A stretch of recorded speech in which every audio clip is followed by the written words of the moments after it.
This is The Comms Exchange, a podcast by 3090 Marketing. Each episode, we sit down with colleagues, leaders, and changemakers to share stories and lessons from the field of community and economic development. Together, we explore how communications shapes strategy, builds trust, and drives momentum, because every project, every partnership, every breakthrough begins the same way, with a conversation. Welcome to the Comms Exchange, where we explore the people and ideas shaping how we build, connect, and communicate. I'm Rachel Ledet. And I'm Christianne Brunini. And today we're talking about workforce development through a very literal lens, the building process. In New Orleans, where housing, skilled labor shortage, and equitable opportunities all intersect, this one nonprofit has spent more than a decade turning construction sites into classrooms and young people into future leaders. Our guest is Aaron Frumin, founder and CEO of Uncommon Construction, a nonprofit he launched 11 years ago with a simple but ambitious idea. Use the process of building a house to equip youth with the skills, confidence, networks, and resources they need to lead and enter the workforce after high school or college.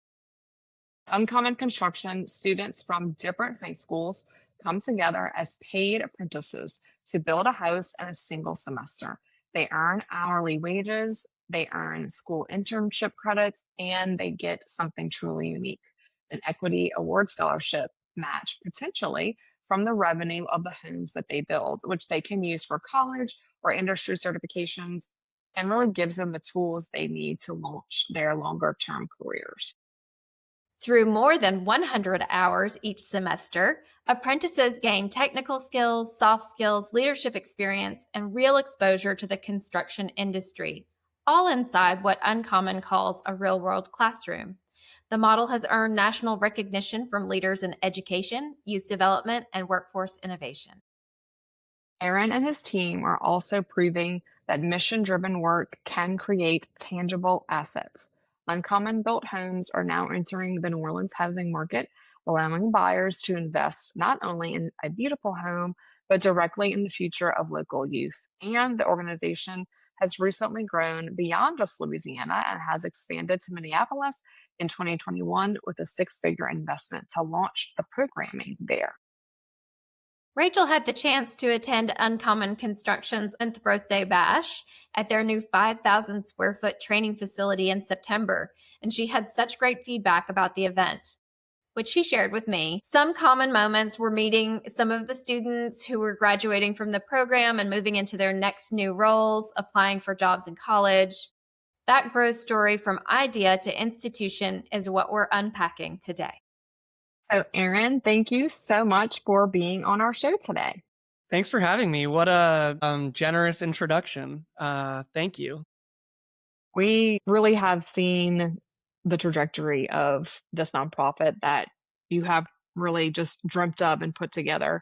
And one thing that you say is that you are really a true construction company and a real estate developer, and you are doing things in a professional way, but you're using this lens of workforce development and youth programming to accomplish this asset at the end. So we're just really inspired by your program and can't wait to talk to you a little bit more about that. Yeah, so let's start at the beginning. Uncommon Construction is now nationally recognized in a multi-city and producing real housing assets, but none of that happened overnight. Take us back to the idea stage when it was just percolating in your brain. What problems were you trying to solve through this model?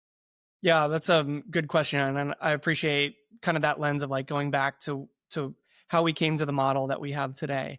So, Uncommon Construction started as an idea, kind of holding it up to the light and comparing it against existing alternatives, things that do or don't match up with the problems as we understood them, right, happening in our communities. When we think about what's going on at the intersection of education, housing, workforce, economic development in New Orleans and other cities like it, we have identified a few converging problems, right? The first is that students in the education reform ecosystem need more real-world work-based learning experiences, and their schools are not positioned to create that for them in an authentic way. And the second was that schools, like I said, need out of the building opportunities to enlighten and energize their students to connect classroom content to real world context. And then you compare that against what's happening in the real world, where employers, particularly those with entry level positions that start on or around a construction site, are in desperate need of an incoming workforce that has the soft skills and the relevant experience to get a job, keep it, and earn a promotion.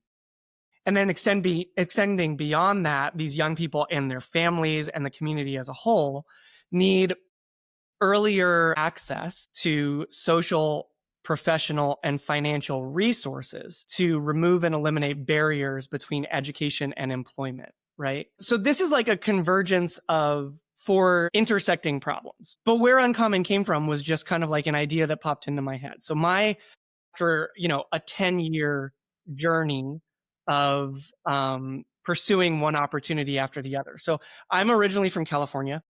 My dad's a doctor, my mom's a teacher, my brother's a journalist.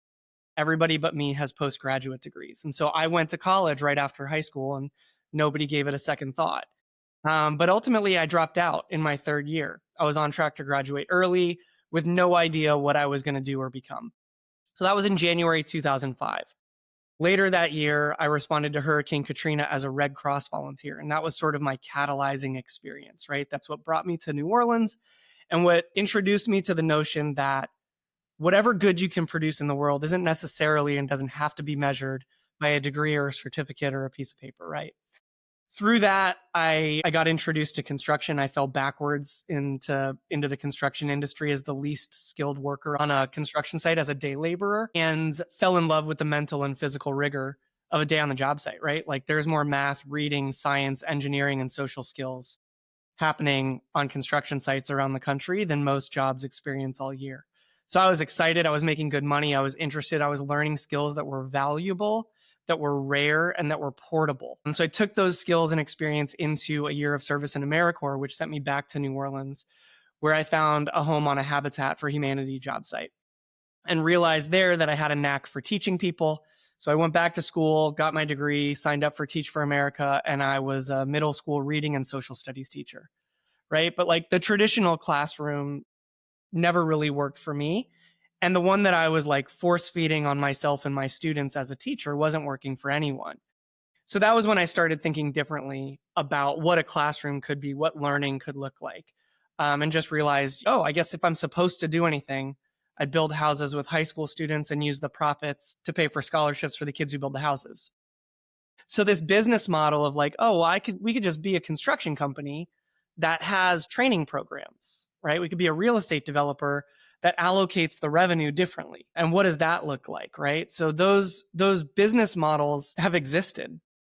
So the questions just became like, how do we integrate this thoughtful, meaningful training experience and then evolve the business model so that we have this profit sharing mechanism through the hourly rate and the equity award scholarship, and we integrate relationships with school partners for mutual accountability in a learning environment. And so that's sort of like how it generated in those first years of creating and developing the model. So yeah, definitely didn't happen overnight. We're proud to have gone through this really human-centered design, grassroots, iterative development process to get to where we are today. Well, I always say that anyone who teaches middle school has angel wings. And as someone who has two teens and a preteen, I can say that I'm not sure how a lot of teachers, get through their week. So there's a lot of perspective, I think, on the construction site, but then also in a middle school classroom. So there's some levity to both of those environments. You can get calluses in both places, right? So yeah, it's really, really good. And like,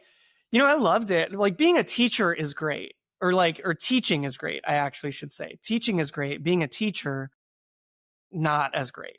Right? Like all the things that kind of get from the system level between you and your students can become a divergence. And even some of those like middle school moments of disciplinary whatever, like those are the ROI on those interventions of like the trajectory at that moment for a young person is actually really cool. So I do miss my 6th, 7th, and 8th graders.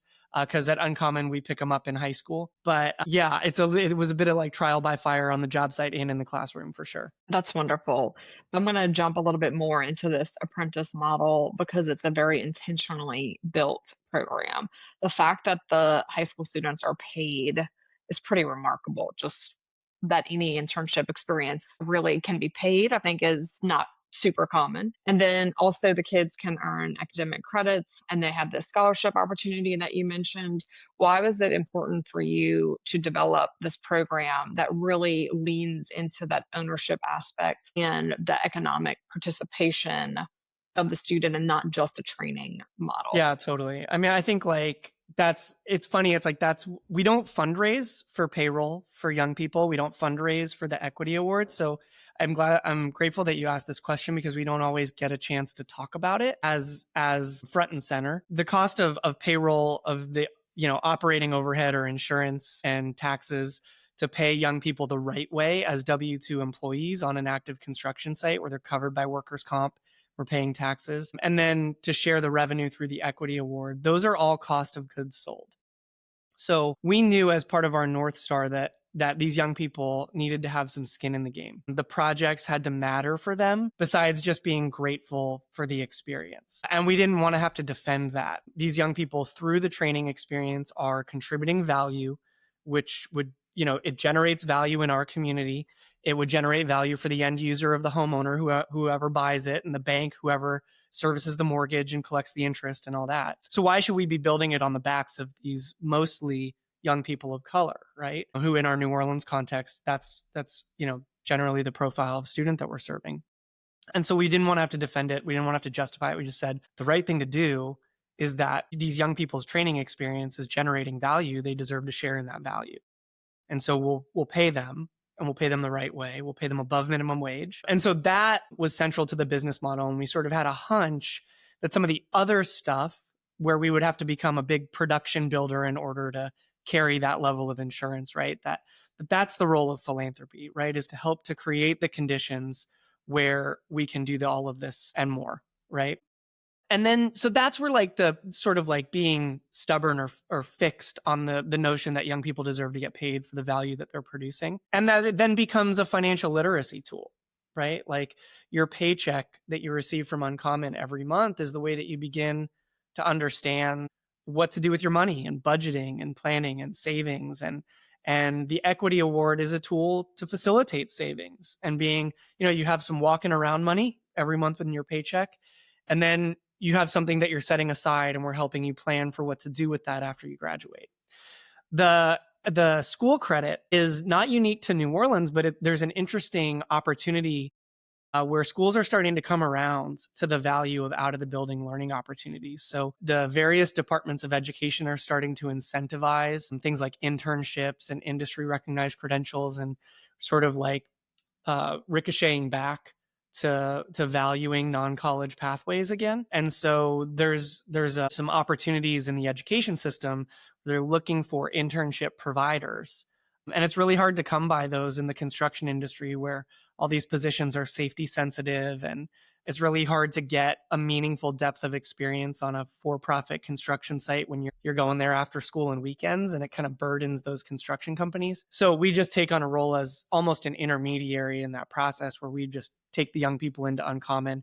We organize our labor and our projects differently to accommodate these young people coming in through these like very specific moments. And so those were sort of like, how do we think about these schools, our operations as a construction company with a unique labor force and our budgeting model, and then these school partners as places where we go to recruit labor as an employer, but then also collaborators for accountability and planning and wraparound services and support for our unique labor population, right? That we're hiring seasonally. I love that not only does that check give them buy-in to the process, but it also gives them an entry point to walk into commerce spaces with a sense of power, right? Because I have a check that I can deposit, I can open a bank account. And so it also introduces those soft skill conversations that are so important, that if you can start them early, then you're ready as you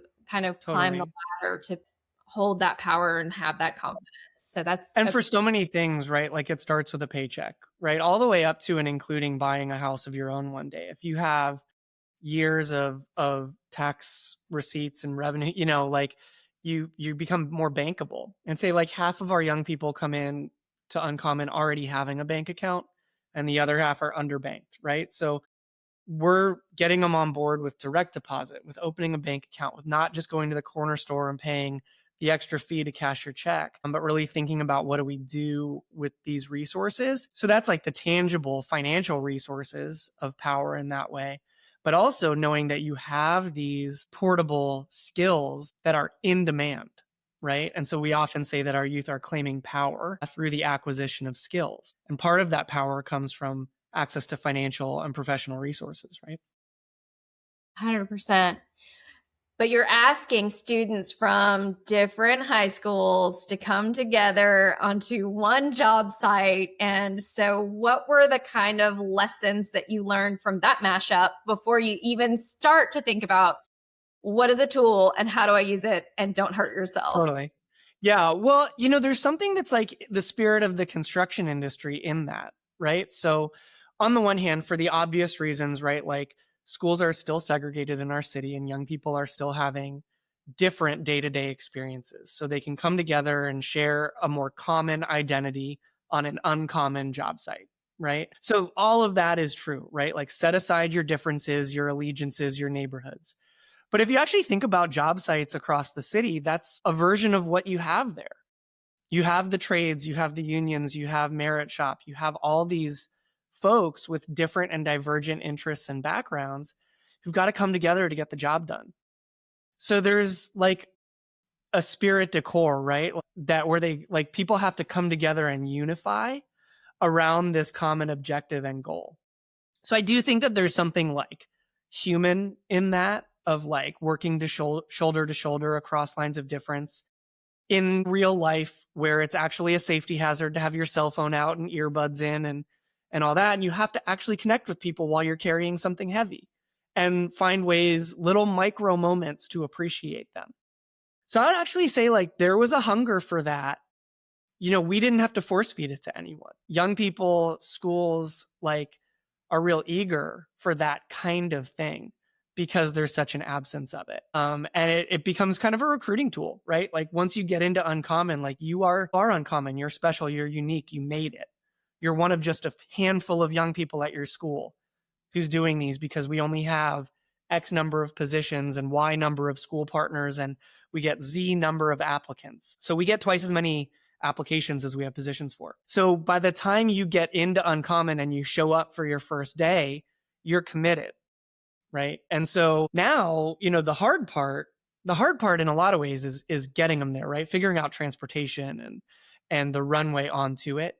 And then once they're there, they're like, all right, I'm ready to get to work. Like point me at a thing and tell me what to do and I will go do it. And so by the time they get to the job site, these young people are a little bit more intrinsically motivated to figure out how to use the tool and be taught how to use the tool so that they can do the thing that we've been talking with them about for so long, right? And all that's to say, like, there's also just like there's so much more to the technical side of construction than most people give credit to. And so we need to stack those skills strategically and start with like easy wins, right? Hey, pick this up and carry it over here. Hey, see that over there, bring it over here without breaking it. Okay, this is your first step. So we have like a very kind of scientific method about how we roll out projects. But I'd say like there's more to it, like there's more interest. We didn't have to like beg or borrow, beg anybody to give it a try because I think there was a hunger and a thirst for it. I've always thought or felt that my best friends came out of working conditions where you are shoulder to shoulder and trying to solve a problem together because you find out more about each other through that process than your average coffee shop get together. Yes, and in a project that I'm personally building right now, one of my favorite things to do when I'm just checking is to look at the math that's scribbled on random pieces of framing Totally. because it is, I mean, just to watch someone think through what they're building and how exact nailing wood together needs to be to make something actually work. I mean, it is really inspiring to see and people also, like, do that. Knowing what your acceptable tolerance for error is too, right? Like, so I got a D in 10th grade geometry, right? And I use Pythagorean theorem multiple times a day. What I didn't have, I went to a blue ribbon public school in California in an upper middle class community. My school had everything, right? Computer science, a daily produced TV newscast by students, right? Like we had a performing arts theater, we had all this stuff, but we didn't have a wood shop. And we were in the middle of a real estate boom in San Diego at the time.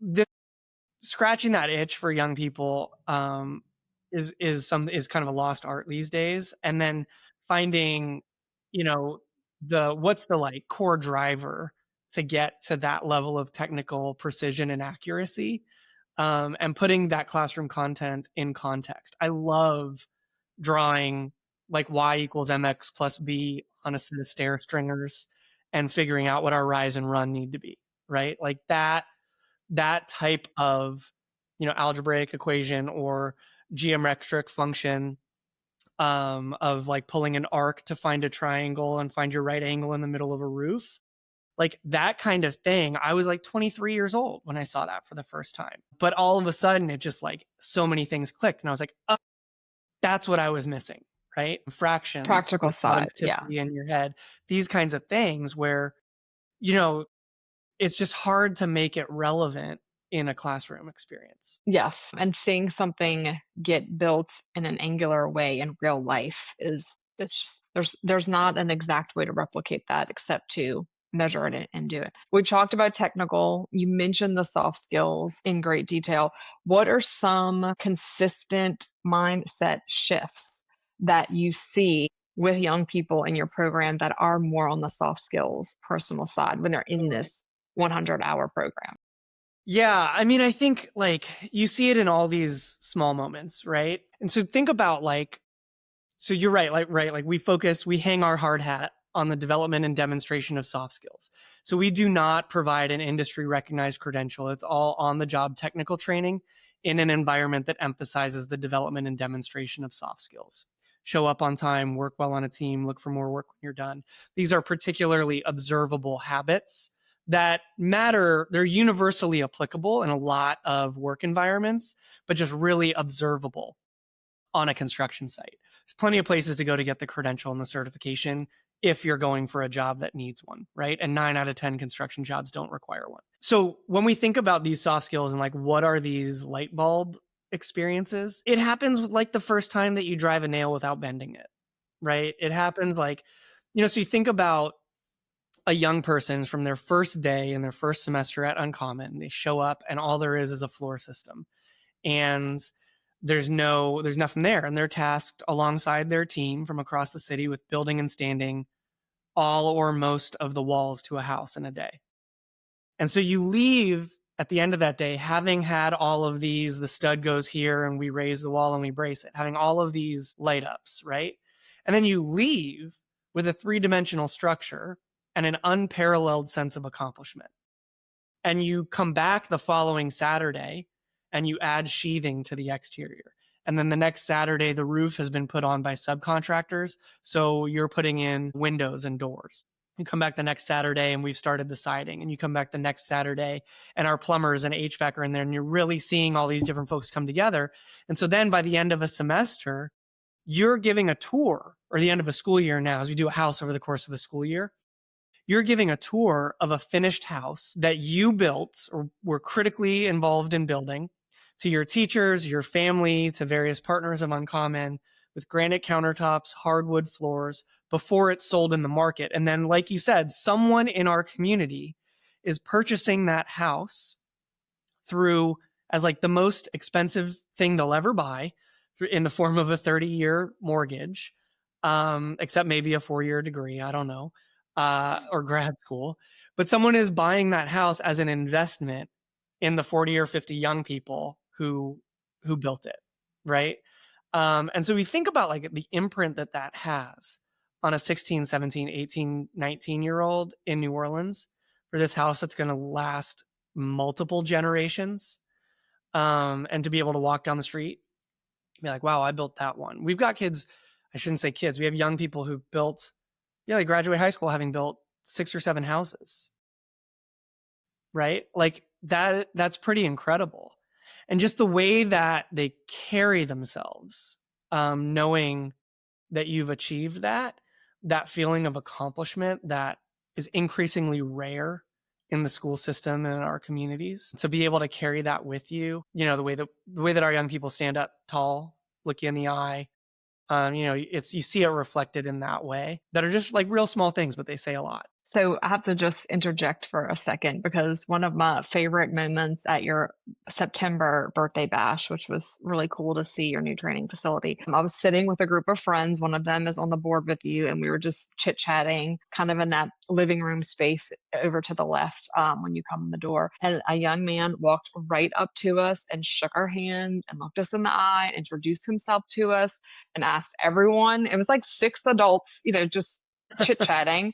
And he's, told us his name and that he was applying to Tulane and asked us about ourselves. And we asked him about his experience in the program. And not only was he sweet and adorable, but he was so confident and you could see the pride radiating from his accomplishment in the program. And I'm often around teenagers. So Yeah. just the feeling of the handshake and standing proud and telling us, I mean, it was like he was hired to be a spokesperson for the organization. That's how like warm and friendly it was. And I'm like, who is this kid? Is he like a hired, like sales rep? But that's how sweet and confident he was. And it was just really cool to see. Like, we're not giving these young people anything they don't have.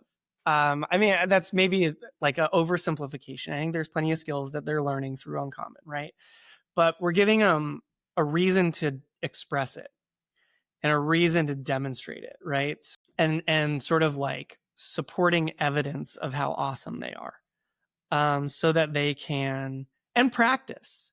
We introduce them to a lot of people. So you get a lot of practice shaking hands and introducing and asking about these other people. And it's their curiosity that kind of drives that. So we don't do the like mock interview, mock networking thing. We just put them in a networking scenario. We don't sort of like fake it and keep youth and workforce development in a box off to the side. We have this way of sort of like integrating it so that it's real, because otherwise, like, they're not going to take it seriously. You as an attendee aren't going to take it as seriously. It's going to be this like cute thing that exists over here. And instead, you treat it like what it actually is. Like, hey, we're bringing all these people here who are the young people that are going to get a lot out of this, that will represent the program well. So we bring them to the party or to any other number of spaces, right? Oftentimes, you see, young people are just sort of like kept to the side or sort of like behind a thing. And sometimes that's either like the nonprofit not wanting to be exposed in that way, and sometimes it's trying to protect the young person from making sure they're ready, sometimes to a fault, like over preparing them to the point where they then get psyched out. So we just say like, hey, you're a young adult, come on out, and these people came here because they're interested in you and your experience. So it's your job to tell them about it. So love that you had that, and that they just sort of like approached you. That's great. Definitely. You mentioned shaking hands, which brings us to the topic of partnership and partners, because this model doesn't work without really strong partners supporting you and working alongside you. So what does a good partnership look like for you, and what do other contractors get wrong in workforce development? Yeah, I don't want to necessarily say like people are getting it wrong, right? I think like there's a lot that's happening out there that's really great, right? And we certainly have our own lens and point of view where we have a strong, I hope, reliability coefficient amongst contractors and so on, because we are that, right? Like we are experiencing as a construction company a lot of the same challenges that are embedded in the problems that are experienced by contractors looking to hire. So we have sort of like a baked in empathy and understanding that helps inform the way that our model is set up. The reality is there are more companies, construction, architecture, engineering, retail, material supply, and manufacture. There are more companies experiencing these challenges than we have capacity to engage. And what we see are like really strongly aligned partners, GCs, architects, engineers, and so on. And so we try and just find these really meaningful entry points for them to engage. So we're not asking all these companies to establish their own internal apprenticeship or internship program and then adhere to our standards and blah, blah. Like that's just really hard for them as a company and alongside all of their other priorities, as well as to ensure quality of experience from one young person to the other. So instead, we invite them in for these strategic entry points. And the most visible way that we do that is through what we call our industry circle. There's a lot of different ways to engage. But the way that we are sort of like partnership intake funnel is through our industry circle. And we have 5 core activities that we build on with our partners. So the first obviously is donate. We benefit from philanthropic support from industry partners. That's mutually beneficial, right? And then we have employment, build, so work on the job site alongside our young people, engage, and mentor. So there's a lot of different specific activities within those. And those companies that step up for our industry circle are sort of like on our short list of who we call, right? When we have opportunities, or if a young person is interested in a job or career where they might have that position, whether they're hiring or not, we can coordinate a job shadow at that company. You can't apply for a job if you don't know the name of the company. Right? And you can't apply for a job if you didn't know that that job even existed. And so we really need to connect and partner with those companies to build awareness and create chances for exposure for these young people. And so we bring a lot of the local regional partners through our industry circle. Obviously, we have a ton of like single instance engagement beyond the industry circle as well. We throw, like Rachel said, we have a big party every year. We'd love to see a lot of folks out here for that. There's obviously sponsorship opportunities for it, but that's a chance to connect and immerse yourself in our mission with our other partners, as Uncommon serves as an intersection and an entry point for the trades. So yeah, these partnerships are super, super important to bring content area expertise in these moments where we are facilitating the learning experience, right? Because we also know that these, GCs and architecture firms, they're not experts on educational pedagogy and how to train and develop a 16-year-old.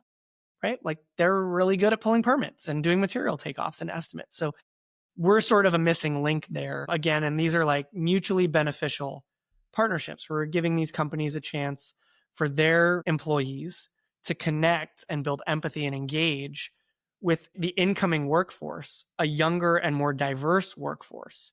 So it's a chance for these companies to really understand what they need to do to attract and retain these young people. There's a amazing sort of sponsor wall also in your building that is really cool to just like stand and look at, because when you see the names on the wall, I mean, it's really impressive that you've been able to tell the story enough times that you have this entire wall filled with logos of Plenty pretty of room for prestigious. more.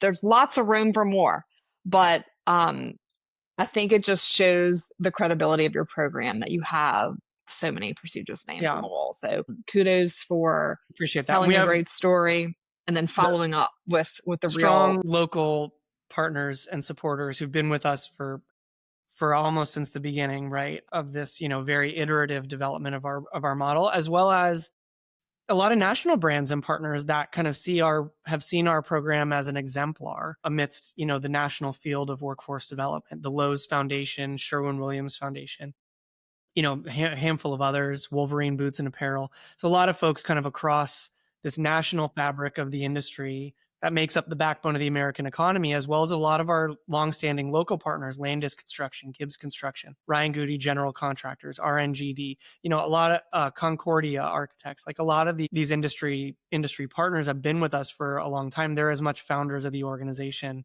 as I am, having co-developed a lot of the aspects, whether they realize it or not, through this process. So yeah, that wall it's humbling for me to stand in front of it. And also, for anyone who's listening, there's plenty of room for more. Would love to have an excuse to put your name up there, but more so what it represents to have your name there, which means that you're here walking the walk with us and bringing up the next generation.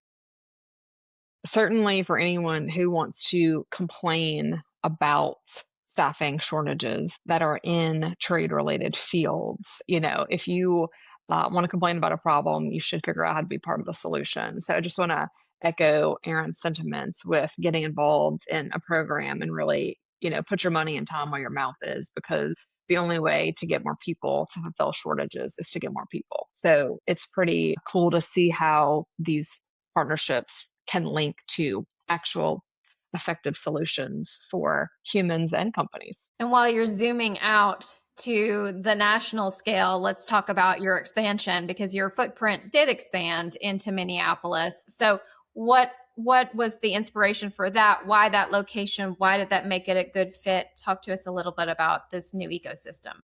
Appreciate that. Yeah, I mean, it's interesting. It wasn't like ambition, right? We didn't like set out to be like, oh, we're gonna launch this national.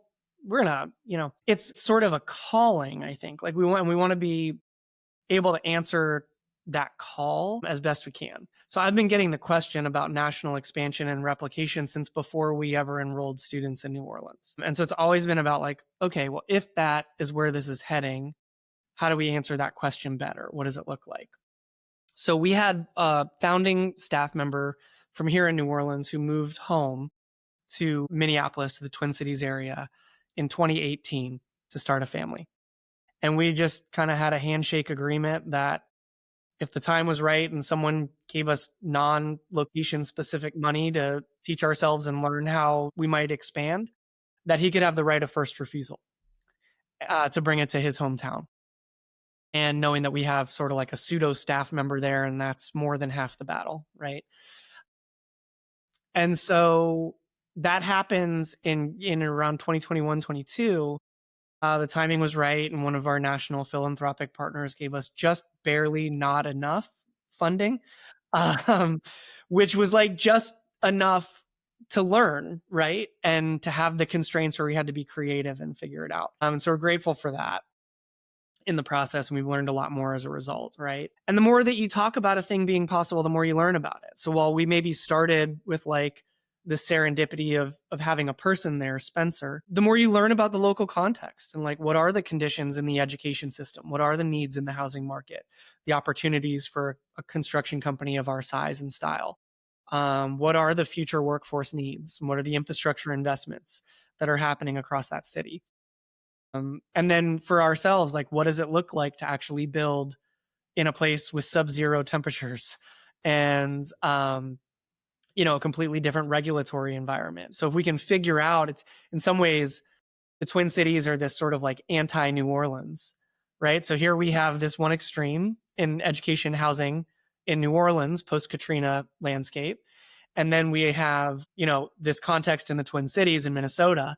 So we can sort of figure it out in these two diodes. Then the stuff in the middle has these sort of exemplars that we can look to for guidance. And so we've learned a lot through the effort to expand in Minneapolis. We're excited about all the steps that we've taken and the version of our program that exists there and what the opportunity is with the right investments and the right levers to sort of take some of those next big steps, as well as what that has taught us and represents for those next cities in our pipeline, as we're sort of now realizing like, okay, we don't want to learn the same thing twice. So if we're going to continue to grow and expand, what are the ways in which we do that? And so we're excited about some of the conversations that we're having with philanthropy around what it could look like for Uncommon to expand over the course of the next 10 years to cities across the country, working with an array of students, attending different schools in different contexts, as well as with these clusters of local stakeholders who more intimately know their communities and are reaching out to us about what would need to be true in order to replicate Uncommon in that particular location. So if there is anyone who's out there who's curious, either from like a place-based perspective of like, gee, I'd love to see this in our town, or I really want to ignite this across the industry, whether it comes to my town or not. But what's, the spreading of Uncommon, the evangelizing of Uncommon is going to help the industry as a whole, because this industry is regional and transient. Would love to connect with folks to explore it a little bit deeper. And then stay tuned in the spring of 2026. We'll be hosting another round of webinars for folks to learn a little bit more about how Uncommon is building to scale. What does it look like for Uncommon to continue to grow and scale, and how folks can get involved? So stay tuned for more. Starting to feel like 3090 should also host a webinar with all these different models, Uncommon and other companies that are developing similar workforce programs or academies within their organizations, to share like, the prism of ways that we can solve around these problems. And I feel like we could talk about this all day long, but I think we should probably jump ahead to the lightning round. Okay, I'm ready. So we like to throw this out sometimes for our guests, but promise no hard questions, and we just take this as a fun spin. We certainly appreciate all of your insight and the more serious side of how this business organization, this nonprofit really works. So I will throw out the first lightning round question. What's one moment on a job site that never gets old for you? I love standing a wall. Like, I just think like building it is fun, seeing it is fun. I just love everybody puts your hands on it and we raise it up. And then, you nail it down, I hold it. Like, I just think there's just like some magic in that. I love that. I love that answer because you can visually, you can see it and you can feel it. And that's very an emotional moment. So hammer, nail gun, or tape measure? What's Hammer. the most underrated tool? Okay. Hammer. Yeah, hammer, hands down. Is that Well, I think one, a nail gun is overrated. Everyone's like, a nail gun is so overrated. It's not, I mean, it can be if you're real good at one, but it's not that much more efficient. It's not that you can't do, I can do more with a hammer than I can with a nail gun. With a nail gun, all I can do is put two things together. With a hammer, I can put things together. I can take it apart. I can knock a hole in something. I can reach for a thing that's out of arm's length. Like, a hammer is so, I can prop something up. Like, I can take a measurement. There's so much that I can do with a hammer, so much so that I'm actually teaching a class, an hour-long class at our campus that's called Behold the Hammer for $25. You can sign up. And I personally, Aaron Frumin, the CEO of Uncommon Construction, will teach you everything that I know about a hammer. And people think that they know. Like, they think it's, oh yeah, hammer. And then you give them one, they have no idea how to swing it, or they injure themselves because they do it the wrong way. They're bending every nail. There's some like ergonomics of there's like so much more to a hammer. And then a tape measure, people just sort of like have this embraced, like, oh, that's like where it starts to get technical, reading a tape measure, because it has fractions and numbers and whatever. Sure, like that's true. But like the hammer is the most overlooked tool, like hands down. Never knew that the purpose of the fork in the back of the hammer is to hold the nail so you can knock it in backwards. I just learned. It's amazing. You can do that. Yeah, I saw that one on like a TikTok. Don't forget about what I can do with two hammers. Man. When is this? I'm not joking. Coming? That's hilarious. I know, now I want to go to the class just so I can see you juggling hammers or whatever it is you're going to be doing. Yeah. Yeah. Okay, so next question. If an apprentice leaves your program with just one lesson, what do you hope that it is? Work hard. Show up and work hard. Or be curious. And I think those things are different versions of the same thing. Like, there's showing up for work and there's showing up for work. And if you do that, you're going to propel yourself through.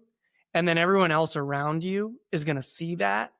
And that's going to drive them to invest more of their time and effort into you.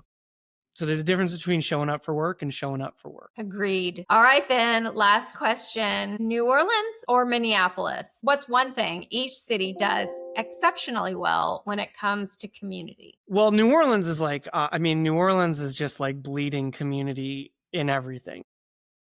I assume you've got like a density of listeners who are here in New Orleans, but you shouldn't even have to say, just New Orleans is like, that's what it is. It's like synonymous with community, right? Minneapolis, it's been so fun to see that like real, true Midwestern mutual investment together, whether it's, leaving a meeting early to shovel snow from everyone's cars in the parking lot without looking for a pat on the back about it.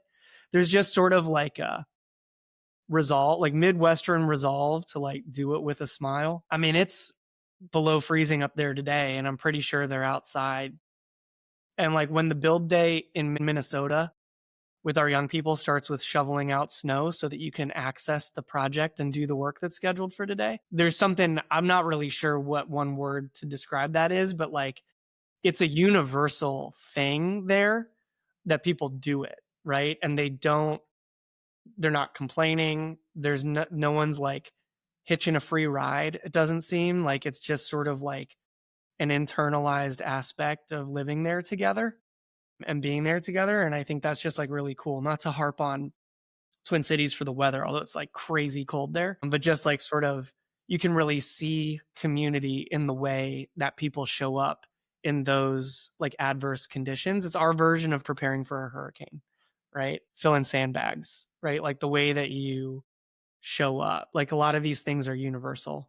I know this was lightning rapid fire. That wasn't a rapid fire answer, but We'll call that snow resolve. We'll brand that snow for resolve. the That's good. Twin Yeah. Cities. But yeah, it's a lot of brute force work to just start work, as you said. Mm-hmm. Very Yeah. good point. And we can't wait to see all of the amazing homes that you're building in Minneapolis as well. We really can't thank you enough for being on our show today, Aaron. We would love for our listeners to go learn more about Uncommon Construction. So, can you tell us where they can find you online?